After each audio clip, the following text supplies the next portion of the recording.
Hello student. Today our topic is force. In this topic we will learn about force. Here in some pictures. Look at the picture.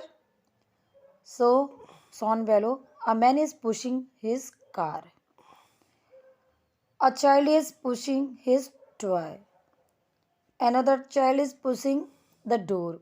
All these pictures are showing push and pull. This push, this pull and push is called force. A force can do many things. It can move an object.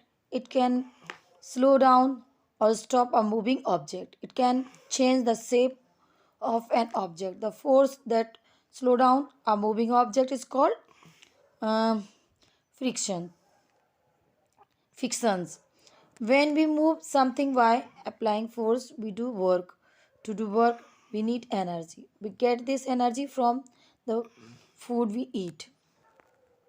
And here in the some pictures of the force.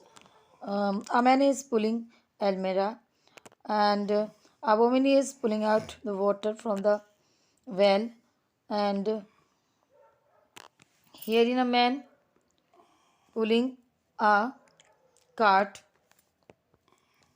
dust cart. Force, a push or pull which is applied to the object is called force. Force can make a moving body stop or can move a body which was at rest. It can change the shape.